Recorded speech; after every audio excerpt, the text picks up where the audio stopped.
All right, guys. I was here early, but now somehow I'm late. A minute. Sorry about that. I will begin with a word of prayer. Here we go. Heavenly Father, we thank you for the beautiful weather outside, and I thank you for these students. Just ask that you'd be glorified in what we do this day. I pray that we would understand the math together, and that you give courage to the students if they have questions to ask them. This is their class. Help them to use this time wisely, Lord. In your name I pray. Amen. All right. I know you guys are dying to top hat, so give me a second here.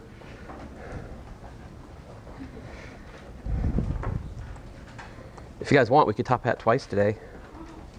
Would that be extra exciting? You'd love that? Yeah. All right, I can do it. Start and end of class? Let's see here. Start and end of class? Okay, but you're going to have to remind me.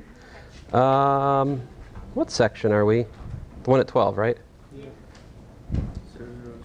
I put the time in my top hat labels for this reason. All right, 3264.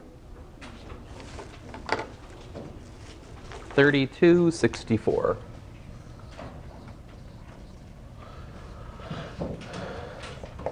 All right. So let me begin here with an example, and I'm going to do an example which intentionally involves completing the square, because I think you guys need to see more completing the square. So let's do it. Here we go. Example 1. Let's solve x squared plus, I don't know, 3x minus 17 greater than 0. All right. So first of all, you cannot factor this thing. Accept your fate. We cannot factor, all right?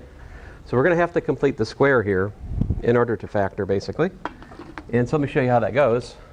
We take half of 3, which is what? 3 over 2. Square this thing, all right? And then the technique is we subtract the square of 3 halves, which is to say subtract 3 over 2 squared. If you work out that, what I've underlined in red and what I've written in red down here, those are identically equal. Right? So we've grouped the variable into the square of x plus 3 halves squared. And then, of course, we still got the minus 17. Now, let's rewrite 17 as a quarter. So let's multiply by 4 over 4. So I'm anticipating the next step here. So I've got x plus 3 halves squared. All right, so we got, that gives me minus 9 over 4 minus, let's see here, 17 times 4 is what? 40 plus 28, 68 over 4, right? All right, one more step here. So what we got is we've got x plus 3 halves quantity squared. What's that give us? 77 over 4, right?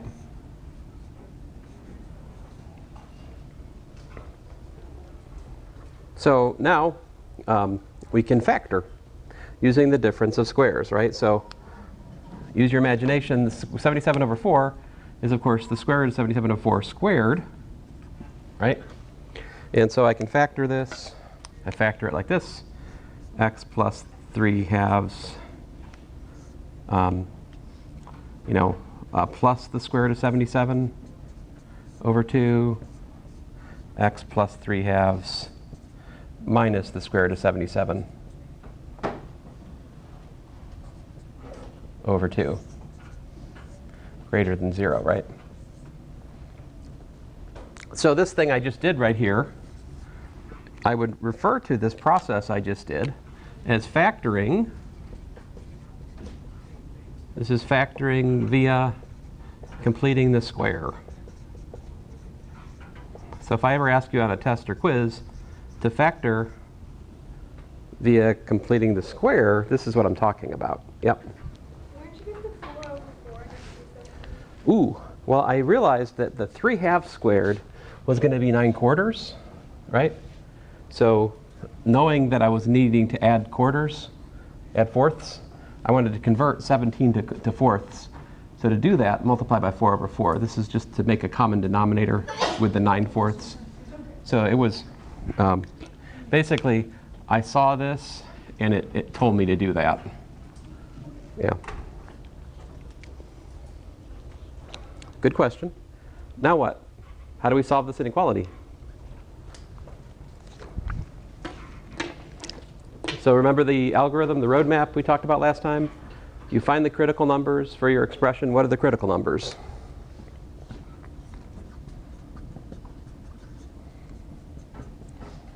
Are x equals to -3 plus or minus the square root of 77 over 2. Right? Which of course you could also have figured out by using the quadratic formula. Right? Those are the places where the quadratic is 0. It's not surprising. Now, so we found our critical numbers. Now we draw our number line. Which comes first, plus or minus? Yeah, minus. So we've got -3 minus the square root of 77 over 2. And over here, we've got -3 plus the square root of 77 over 2. What is the square root of 77? Yep. When did the 3 become negative?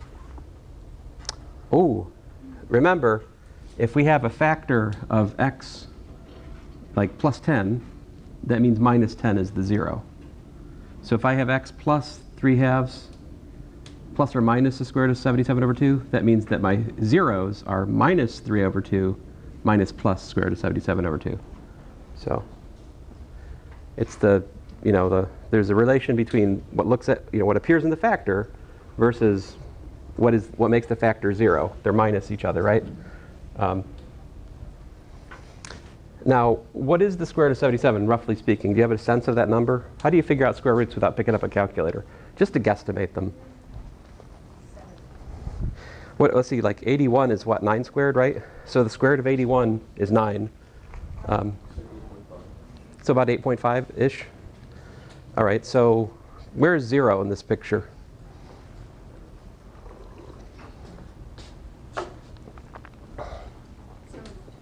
Yeah, 0's in between, right? So we could test the middle region by just plugging in 0. 0 somewhere in here. Now, if it makes you feel better, you can find the decimal approximations of these numbers. You can do that, but don't need to necessarily. -17 is what I get when I plug in 0, right? So this expression is negative up in here, all right?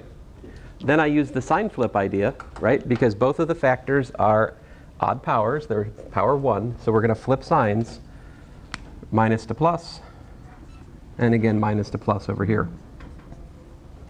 So what's the solution?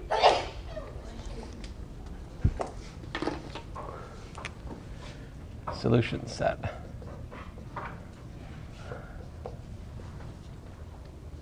I want positive, right? So we do -infinity to -3 minus the square root of 77 over 2, unioned with -3 plus the square root of 77 over 2 to infinity.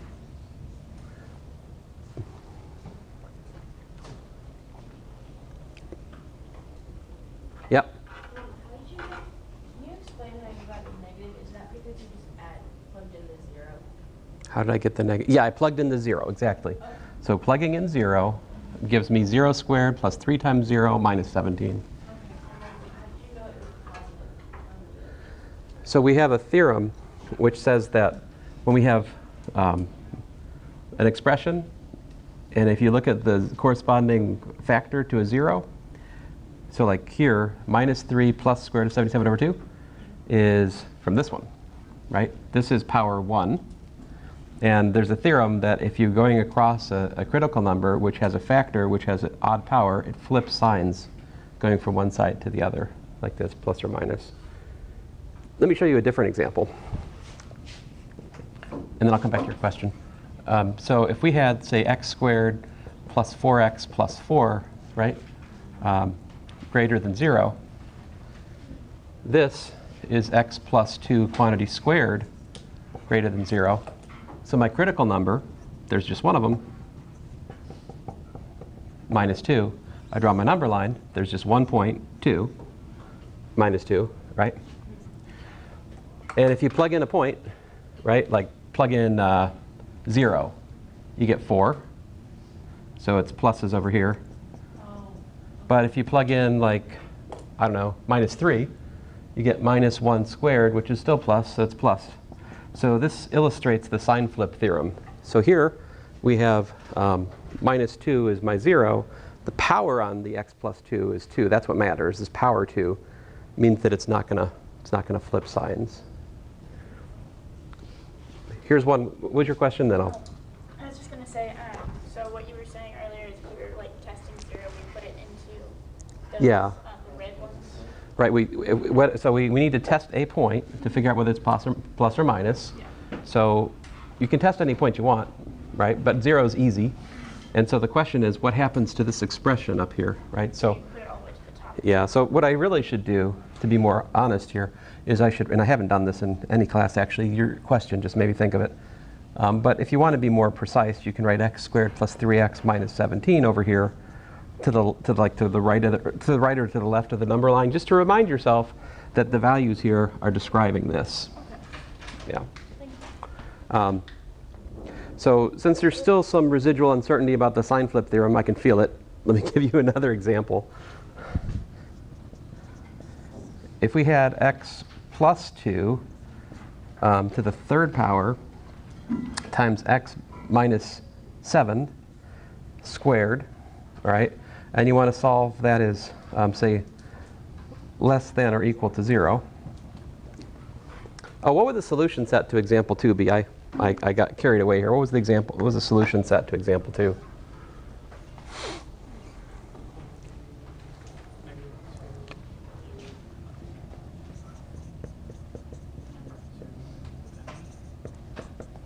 I heard negative infinity to minus 2, right? It's all of this, right? And then it's also all of that. So union. So in other words, it's everything except for 2, right? X not equal to minus 2. My bad. All right. Example 3. Example 3 here, what are the critical numbers?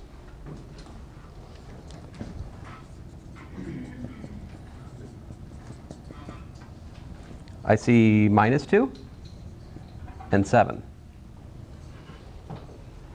right? Minus 2 and 7, so I make my number line. All right. Which one comes first, minus 2 or 7? Minus 2, right? That's important. Got to put them in order. All right, now you guys can pick any number you like to test the points. I mean, we got to pick anything except for minus 2 and 7. Those are the ones we can't pick. Anything other? 6? Okay, great. So 6. That was random. So plug in 6, we get 6 plus 2, which is 8 cubed. I don't care what 8 cubed is. It's a positive number. 6 minus 7 is minus 1. Minus 1 squared is a positive number because it's 1. So we have plus plus. We get pluses up in here from plugging in 6. Right. Now you can actually find the specific number, and it will be important to do that when we graph in a couple weeks. But at the moment, we just need to figure out plus or minus. Now, if you guys want, we can test another point. Like, what would be to the right of 7? I heard an 8, I heard a 9, I'll go with the 8. If we plug in 8, what happens? 8 plus 2, 10, 10 cubed, 1,000. 8 minus 7, 1, 1 squared, 1, right? So plus plus, it's positive over here. What else could we do? How about minus 3? Right? Try a minus 3 over here. When you plug in minus 3, what do you get? Minus 3 plus 2 is minus 1. right? Minus 1 cubed is still minus 1. So this is negative. On the other hand, minus 1 minus 7, excuse me, minus 3 minus 7 is minus 10 squared is 100. Anyway, the point is minus plus. Minus times plus is still negative. This illustrates the sign flip theorem, all right? I didn't use the sign flip theorem to put these pluses and minuses here. I just plugged in test points, 3, minus 3, 6, and 8. I didn't need to do that. Technically, all I need to do is 1, and then I can use the sign flip idea. See, because here, minus 2 has an odd power. That means the sign will flip as you go across minus 2 in the number line. See this? Plus to minus, minus to plus. The sign flips at minus 2 because minus 2 corresponds to a factor with an odd power. In contrast, 7, right, is this factor here is raised to an even power. And as such, we're not going to flip signs as we go across the number 7 on the number line. So with the sign flip theorem, all you have to do is test one point, and then you can propagate the pluses and minuses using the sign flip idea to the rest of it. What's the solution set here?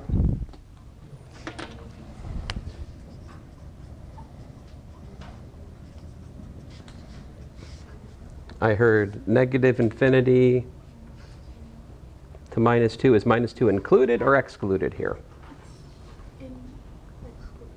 So we're doing less than or equals to 0, right? So equals to 0 is something we're interested in. We need to include the minus 2 because it makes the expression 0. Okay. Include the minus 2. And what else do we need to include? This one's kind of funny. What else is in the solution set? 7. Just 7 on its lonesome, right? So we have to union this with curly bracket 7, close curly bracket. So this right here, guys, is the set that just contains 7. There you go. That would be the answer for this one. Yep. I have a question. I was wondering, for instance, is it because of the different powers that it will flip it? So like, Right. if it's odd, you'll flip it, but if it's even, you won't. Exactly. If it's odd, we flip. If it's even, we don't. We're talking about the power, not the number, right? Yeah. 2 is even, but it flipped, right? Because it's not this 2 here. It's that 3 there that matters. Likewise here, I intentionally made it odd at the 0, but even in the power. It's the power that matters, right? Yep. Okay. I was just going to say, why isn't it to infinity on this side again? It is not to infinity, see, because we're solving less than or equal to 0. Okay. So the bulk of the points over here are not included, right? The only point that gets included here is 7, because 7, when we plug it into this expression, gives us 0. Well, anything above minus 2 gives us something that is either 0 or it's positive. Okay. But we're looking for where this is less than 0 or equal to 0. Equals to 0, minus 2 and 7. Less than 0, anything to the left of minus 2. Uh-huh. Did I answer your question accidentally? Oh, huh, cool. Great minds think alike. All right, so I just wanted to do a few more examples for you guys because the other sections that I taught after you guys, I managed to get more examples of this idea into there, so I felt like I owed you. Okay, so let's go on here. Did you guys know about absolute value? How do you define it? What is the absolute value of x equal to?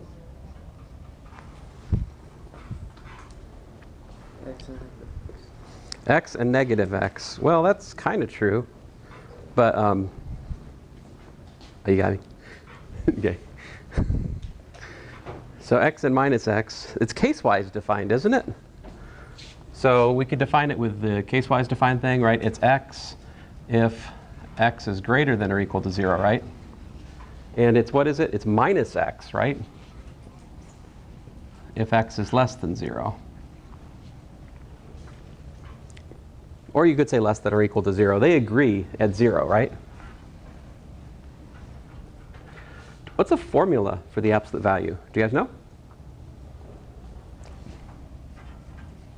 Here's a formula. You can do the square root of x squared. That is equal to plus or minus x as appropriate, right? You don't believe me? Try it out. For example, like the absolute value of minus 5, right? It's the square root of minus 5 squared, which is the square root of 25, which, by the way, is 5. So this is a formula for absolute value. If you know this formula, it's easy to prove various properties of absolute value. Here's one. If we have the absolute value of x times y, what's that equal to? Well, it's equal to the square root of xy squared, right? But what is the square root of xy squared? Well, that's the square root of x squared y squared, yeah?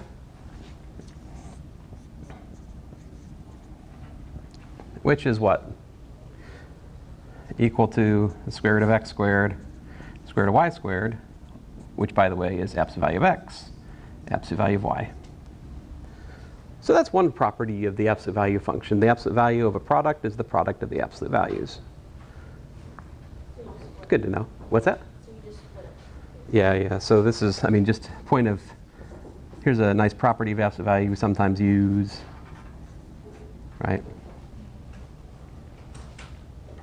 So here's an application of that. What if you have the absolute value of like minus x? What's that do? That's the absolute value of minus 1 times x, right? Which is absolute value of minus 1 times absolute value of x. What's the absolute value of minus 1? It's 1, right? So this is just equal to absolute value of x.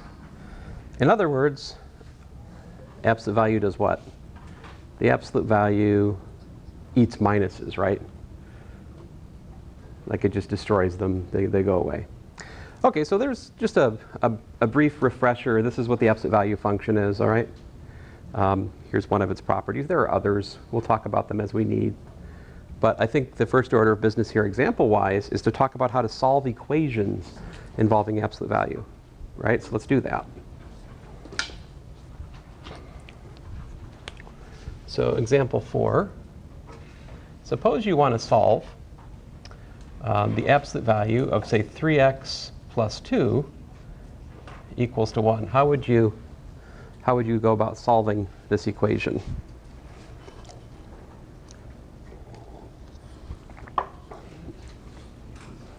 So, in order to solve this equation, what does it mean? It means you have 3x plus 2 equal to what? Either equal to plus or to minus 1. Right? It either has to be plus or minus 1. Now solve for x. So we get 3x is equal to plus or minus 1 minus 2. Right? And then divide by 3. So we get plus or minus 1 minus 2, all divided by 3. And let's think through, what are those two solutions? What do you have, actually? If we choose the plus, what do we get? 1 minus 2, which is minus 1, right? So we either get x equals to minus 1/3, or x equals to, let's see, if we do the minus, we get minus 1 minus 2, which is negative 3 over 3, which is negative 1. Yep. So there we go. In this case, we have two solutions. Right? Our solution set contains two numbers. Yep. Negative 3 over 3. Oh. Yeah, we don't disagree. Now, this is a perfectly fine way, all right? But sometimes students do better with this kind of problem if we split it into a pair of problems, right? So if you don't want to use the plus minus notation, the other way you could do this, right? So in the next example, I won't use plus minus. I'll use the other different notation. So if we had like 10 minus 7x, let's say, absolute value, plus 17 equals to 0. Ooh, that actually, let's not put plus 17 there. If I put plus 17 there, it's not going to be interesting. I'll put minus 17 there. It's better. All right. So first thing I do in this kind of problem is I isolate the absolute value.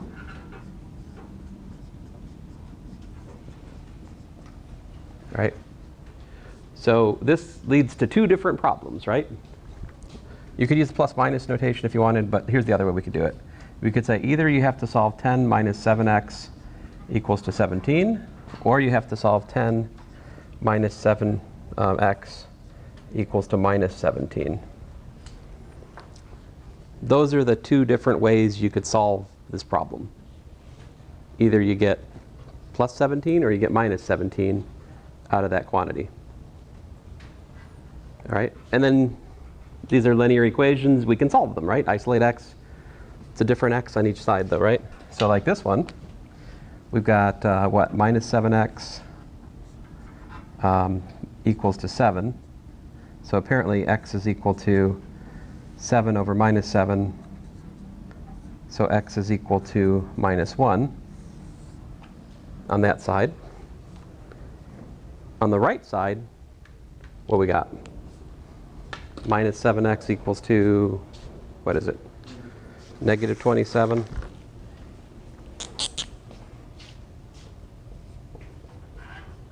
Minus 27, then divide by minus 7. We get x is equal to minus 27 over minus 7, also known as x equal to 27 over 7. Right? So, listen, I don't really care.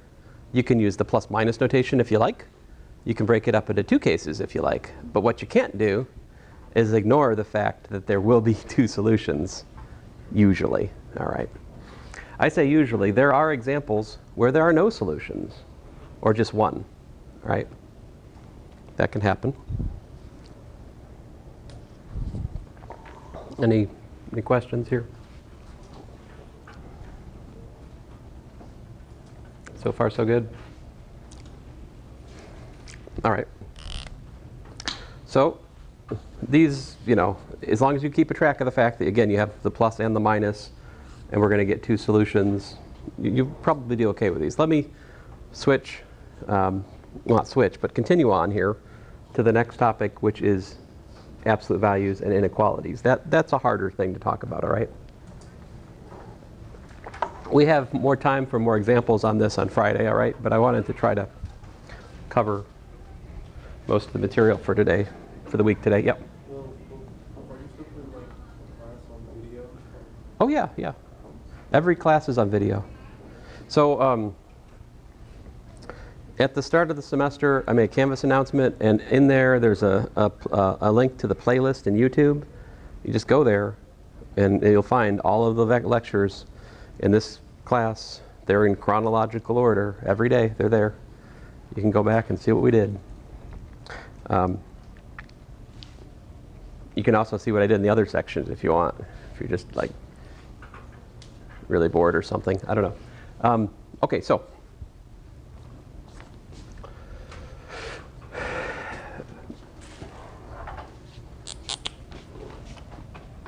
absolute value,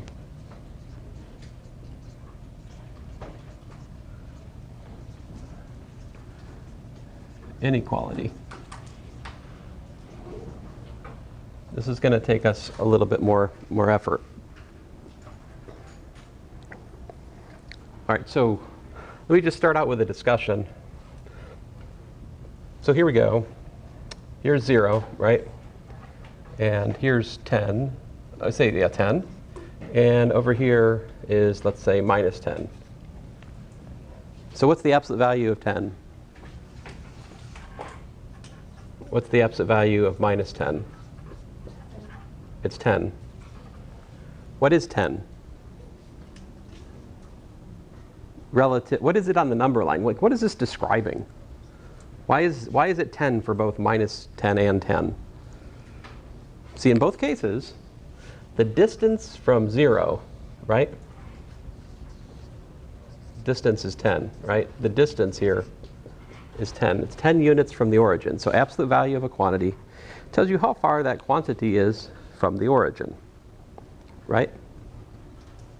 So in light of that, think about this. It's basically a theorem. The absolute value of, let's say, A, right, is less than, let's say, B. What does that mean? Here I'm assuming B is positive. This means that A is at most, well, not, I shouldn't say at most, I should say not more than, I should just say it's less than B units from 0, right? It says the distance from the origin to A is less than B. If you draw a number line, what does that look like?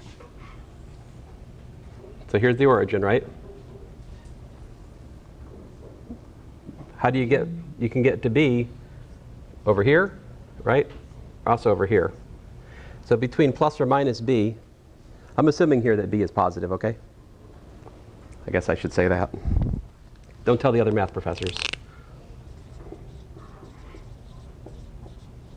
All right.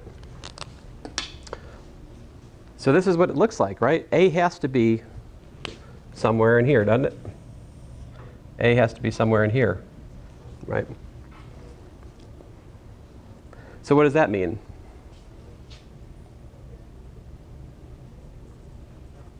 Minus B is less than A is less than B. That's what that means, right? So let me just encapsulate this discussion here as a takeaway. You know, just here's a go-to fun fact. Absolute value of A less than B is true if and only if minus B is less than A is less than B. So this is how we deal with less than. Less than an absolute value, right? I mean absolute value less than a quantity, which positive quantity. We can unwrap that as a compound inequality like this. There is an asymmetry here. If we look at greater than, it is not this anymore, right? What does it look like? If we have absolute value of A greater than B, what's that mean? This means A is more than B units from origin. Right? So if we draw a picture of it, right? If this is 0, and this is B, and this is minus B, where is A? See, there are two cases, right? Could be over here, but it could be to the left as well, right? What it can't be is between minus B and B. So what I'm saying here is that the absolute value of A greater than B is true if and only if A is less than minus B, or A is greater than B. There is a very big difference between these two cases. All right?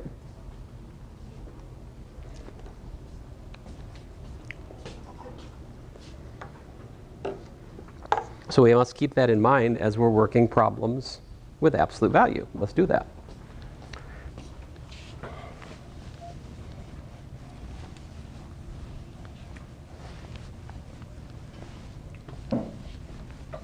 I'll start with the easy case. Well, the easier case.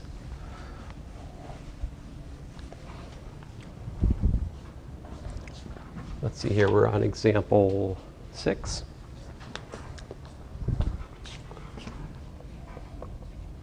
Suppose you want to solve 2x minus 7 absolute value less than 14.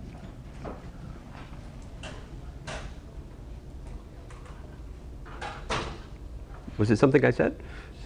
Let's see. Okay.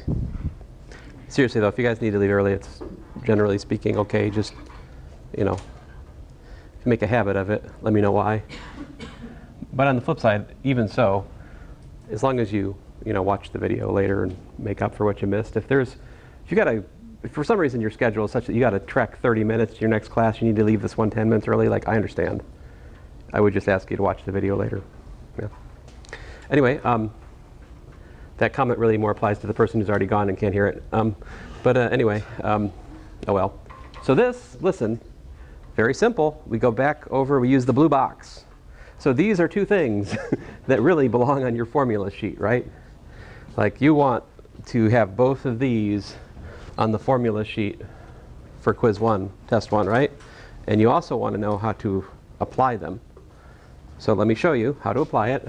Here we go. So this is going to unwrap to minus 14 less than 2x minus 7 less than 14. Now we're back to last class. Hooray!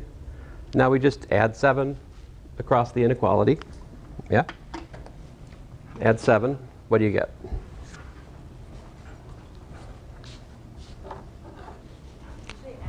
Yeah, add 7, because we want to isolate the 2x. Like I've got a 7 here that's in the way of the 2x, so plus 7, plus 7, plus 7.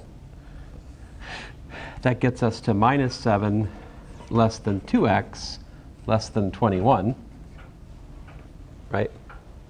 And then divide by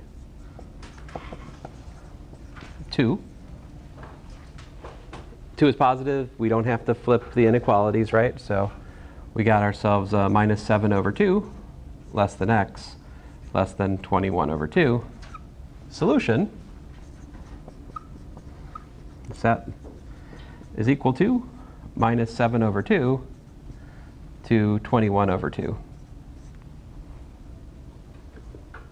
If it makes you feel better, that's minus 3.5 to 10.5, you know? But we like fractions for answers in here just fine. Don't feel like you have to find the decimal. Yep. Is it okay if you split them up and then put them back again? I wouldn't advise it. Not for this one anyway. So example 7, I mean, because this is, it is true, there are 2 inequalities, you could solve them separately, right? But in this case, we can solve them both at once, and it generally will make less work for us. Now, your comment, though, for the next problem, we have to. Like this one here. So if I have absolute value of like, oh, I don't know, 8 minus 3x greater than 1. In this case, we have a greater than problem for an absolute value. We have to split it into separate cases. All right? So this gives us either 8x minus 3x, oh, good grief. Where'd that come from? Smudger. 8 minus 3x less than minus 1, or 8 minus 3x greater than 1. So I'm identifying, so here's the thought process here. A, quote unquote, is 8 minus 3x, yeah? And my B here is 1. I'm using this result over here. See, I'm using this result over here, identifying A and B as 8 minus 3x and 1, right? So those are separate, logically distinct cases, okay? And so let's solve it. This gives us, add 1 to both sides, right? I'm going to add 1 plus 3x to both sides. If I do that, that gets me to 9 less than 3x.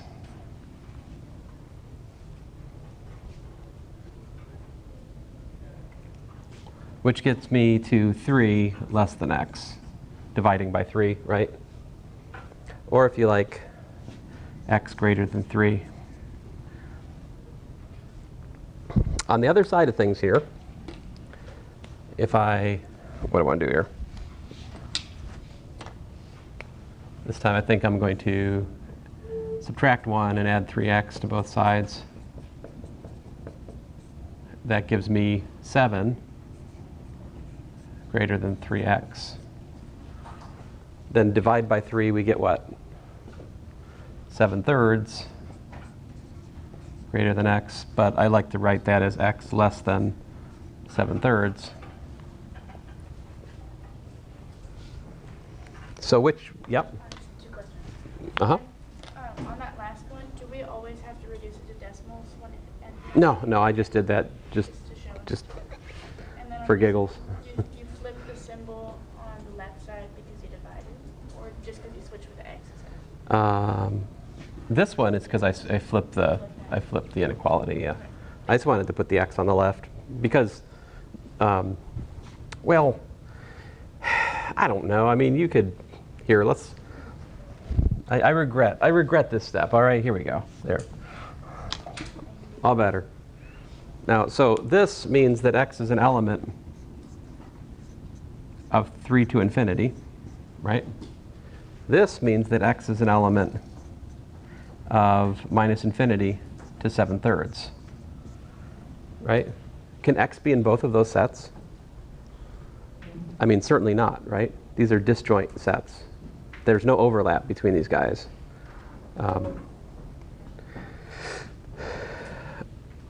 Because 7/3, by the way, is what? 2.66 repeated, yeah? Whatever. I guess we could just say 2.6 repeated. But anyway, solution is what? What's that? Did I do it wrong? Yeah, I'm an idiot. Let's see here, 2.33. I need to do more arithmetic. They need to add Math 99 to my schedule, you know? That's a thing? Well, I mean, there was a night. I think it was a thing. I mean, it was a thing at one point. I don't know. Solution set. Now, so here we go. Minus infinity to 7/3, union 3 to infinity. There you go. Is that an e or a symbol? The x. Oh, what does that mean? That means element of.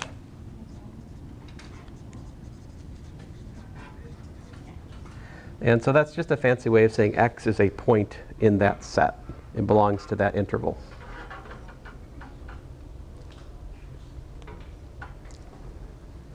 Engineers would accuse this of being quote-unquote math jargon.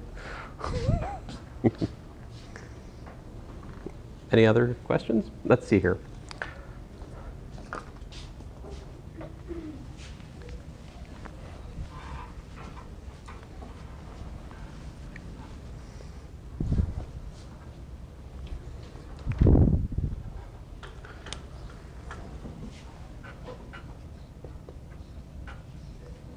Let's see here. What if we were going to solve absolute value of 8 minus 3x less than or equal to 1? So this problem is related to example 7, right? I would say it's like complementary to it. It's everything that example 7 is not, all right? And this one's easier, yeah? Because with this one, we can just use the blue box and just go, well, minus 1 less than or equal to 8 minus 3x less than or equal to 1. Here I'm identifying, you know, again, A equal to 8 minus 3x and B equal to 1. I should mention, I wrote both of the theorems here in terms of strict inequalities, but if you add equals, it's same story, right? Like, I could go back over here, and I could do this, right? Equals, equals, equals, equals, equals, equals. Still true, all right? I'm mentioning that because for example 8, I needed to do the equals. Thank you. All right, so let's get it. Let's finish this thing. So we add We'll subtract 8, right? That gives us minus 9, less than or equal to minus 3x, less than or equal to minus 7. Now we got to be careful, right? We got to divide by minus 3 to isolate the x, yeah? And what do we need to do when we do that? We need to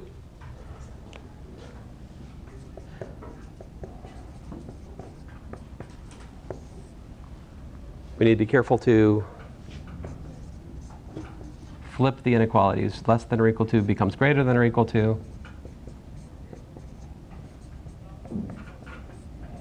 I'll clean it up a little bit. That's 3 greater than or equal to x greater than or equal to 7/3. And then let me write that the other way. So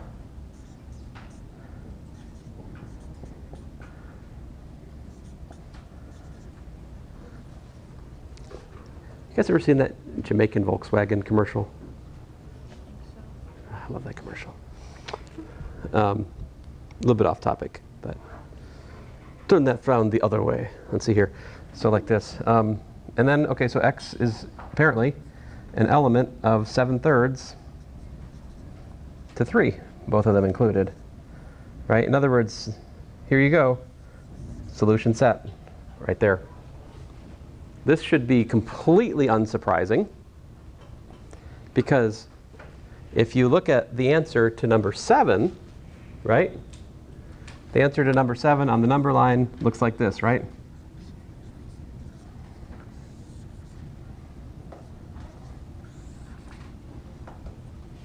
What's the answer to number 8 look like?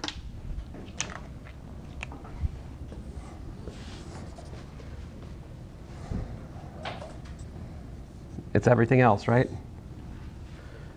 This is not really that surprising, because we're asking the question, when is that greater than 1 versus when that's less than or equal to 1, so that's everything. I sometimes, on the test or quiz, I like to put the same problem, same expression, once with less than, and the other time with greater than or equal to. If you notice that, you should be able to correct one problem with the other, and vice versa. Right? Please hear me, there is a very big difference between the less than problem and the greater than problem. You need to pay attention to that. Anyway, Friday we have time for whatever questions you got. So, thank you.